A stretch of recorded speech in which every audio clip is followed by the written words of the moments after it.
Hello po sa inyong lahat mga ka-crypto. Ako po si Pinoy Crypto Trader at sa video na ito ay atin pong pag-uusapan ang tungkol dito sa apat na mga meme coins na maganda raw pong bilhin bago po sumapit ang bull run ngayong taong 2024. At ayan, ang apat po na mga meme coins na ito ay walang iba kundi sina Shiba Inu, Pepe, Dogecoin at saka si Bonk. At ayan, bago po tayo magpatuloy ay nais ko lamang po munang bigyang linaw ang aking disclaimer kung saan ang nilalaman po ng video na ito ay hindi po ito isang financial advice. For education and information purposes lamang po ang layunin nito. Maliban po dito ay nais ko na rin pong magbigay babala na wala pong kahit anumang group chat ang Pinoy Crypto Trader. At ayan, ang unang-una po sa ating listahan ay walang iba kundi ang ating pinakamamahal na si Shiba Inu Coin.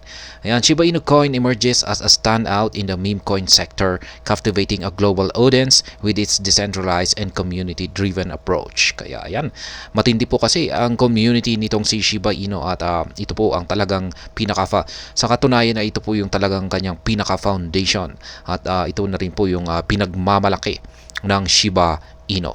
Ayan, ang kanyang napakatinding community.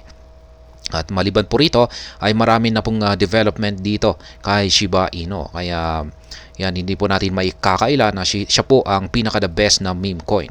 Kasi ang dami po niyang mga projects, mga nailabas na mga yan, napakalaki na po ng kanyang platform.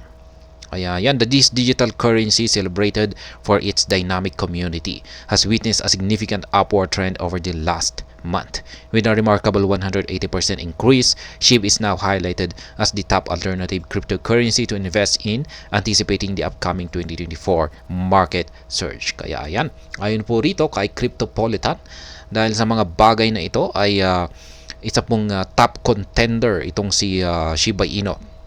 Yan, isang alternative cryptocurrency na kung saan ay maganda mo mag-invest dito dito po sa paparating na market surge or dito sa paparating na bull market ngayong taong 2024.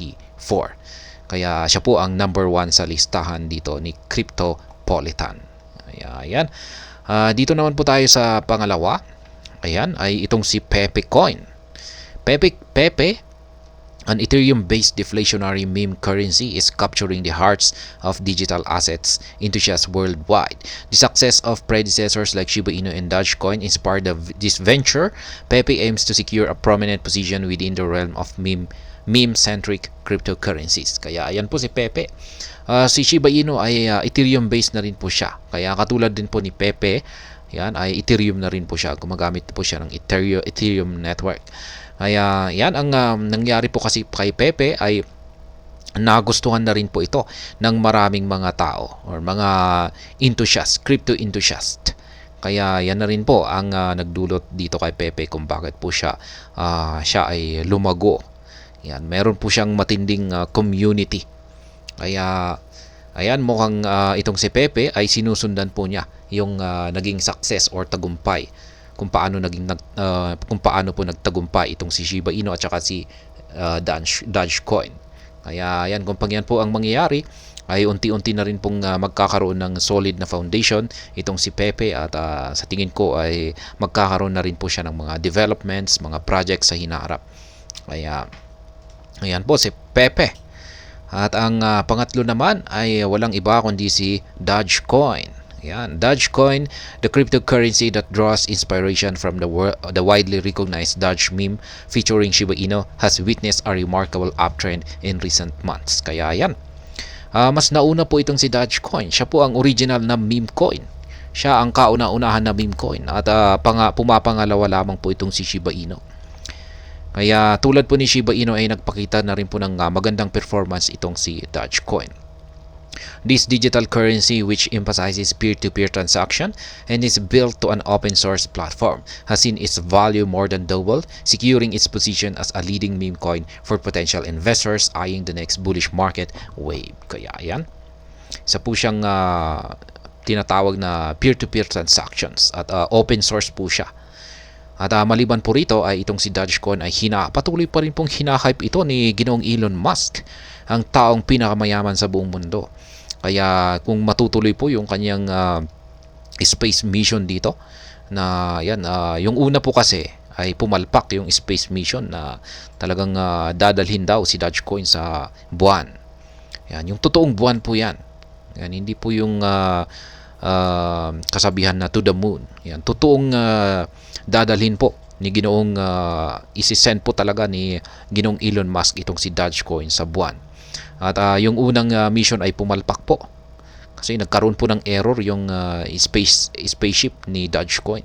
Kaya yan, ngayong sa pangalawang pagkakataon ay ayan, magdudulot ulit ito ng hype. Kung lilipad na ulit yung ikalawang spaceship ni Dogecoin ay ayan, magkokos ulit yan ng hype. Kaya yan, ang ating pang-apat naman po ay walang iba kundi si Bonk. Ito naman po ay Solana meme coin po ito. Yan, meme coin naman po ito ni Solana.